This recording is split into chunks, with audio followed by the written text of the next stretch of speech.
Hi there, and welcome to the first broadcast from Harrogate, here where we have loads of sunshine, as you can see, in IATEFL 2014. And here in the studio we have to talk to us the president of IATEFL. Hi Nick. Hi Mrs. President. Hi, thank you. And you're here to tell us a bit about what's going to be happening this year. Well, I think we have an absolutely fantastic conference lined up for our delegates this year.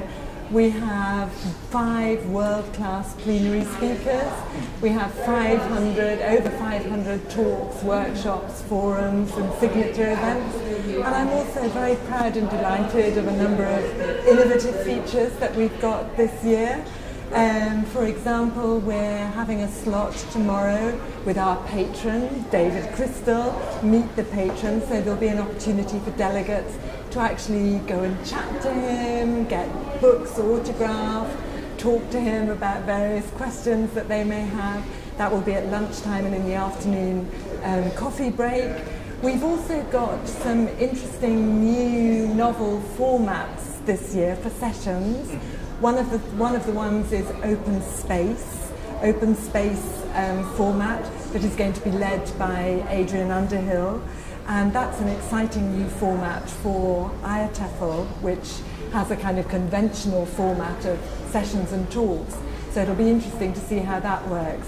And we also have another new format which we've called ELT Conversation, and this, rather than a debate or a panel, is actually going to be a conversation between 2 leading experts in our field, Scott Thornbury and Jeremy Harmer, and they are going to be discussing the communicative approach, and also there'll be an opportunity to take questions from the floor. So I think it will be a very interactive kind of event. Other things this year to look out for are the International Language Fair, which has been an event that's actually been gaining popularity over the last few years. And it's a fabulous event for people to go to because there are little thumbnail presentations, and then delegates have an opportunity to go round after and talk to the presenters. This year we've also got a fabulous lineup of early morning how-to sessions. So for people who really want to make the most of being here, these are skills training sessions, if you like, how to get published in a journal, how to present at an international conference, how to get the most out of this conference. So they're another thing for delegates to go to.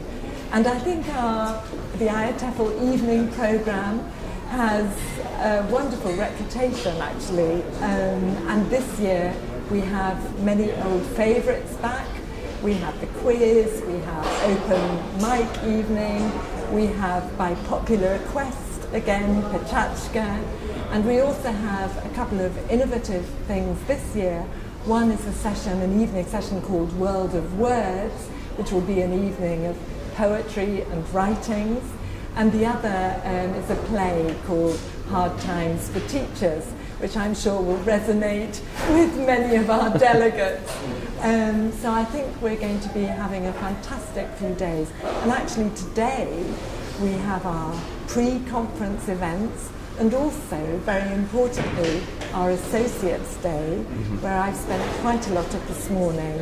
And that is a fantastic networking event. We have this year representatives from 58 of our 123 associates, and they're working together, networking, exchanging ideas, how to make all our associations as effective and fit for purpose as possible in the 21st century.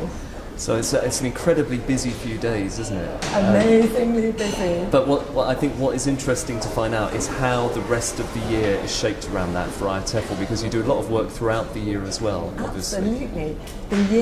The conference year for next year, which will be in Manchester, will actually be starting 3 weeks after this conference ends. And we've already, no, it's not long to rest, and we'll also have site visits. We've already had site visits to Manchester. So yes, it's an ongoing programme of work. And of course, the conference, of course, is in a way the jewel in the crown of IATEFL's year.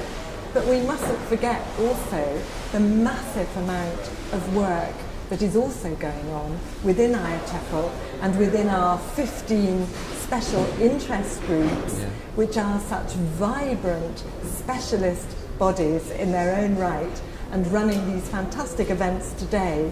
And also each special interest group has a track day, well, a day rather, not a track day, it's not called a track day anymore, a day during the conference to showcase some of the work that we're doing. But one of the things also that this year, as I come up to I reached on Thursday when we had the AGM, I reached the halfway mark of my presidency. And I think one of my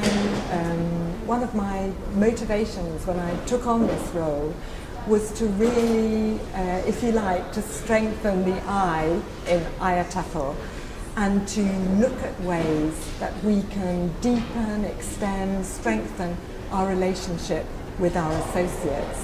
And one of the things that we've done recently is that we have had a review of our wider membership scheme, and that has led us to both actually find out from members how they value that scheme and what we can do to improve it.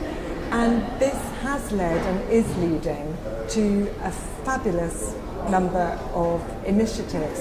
And I'd like to just tell you about a few of them, if that's okay. One of the ones that I feel very, very proud of indeed is what we're calling IATEFL Projects. And IATEFL Projects is an opportunity for our associates in the developing world to apply for a grant, an award of money, in order to develop a project in their local context to improve language teaching and learning where they are in a way that is going to be sustainable for the future. And we're very happy and proud that we had several applications for this, and the winner was announced this morning in our Associates Day, and I will also be announcing it tomorrow, and that is the ELT Association of India, who've put in a project actually to do with training teachers in using technology in the classroom.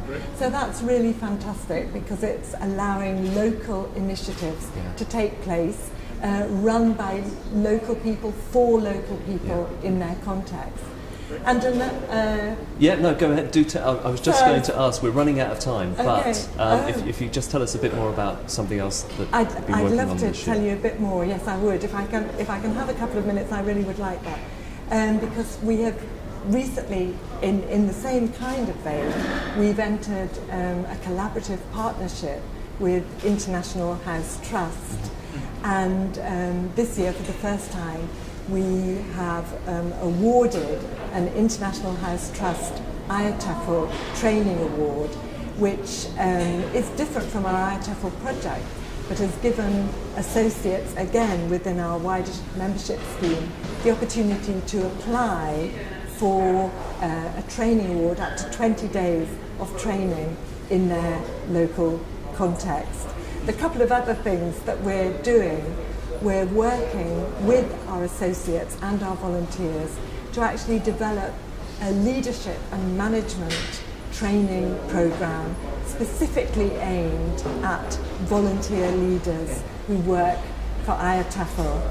And the other thing that links into that, all to do with strengthening us globally, is that this year we've started our main IATEFL webinar series, which is beginning to be well known as a monthly event and connects people around the globe, because many of our associates, for example, organise workshops or sessions based around a webinar.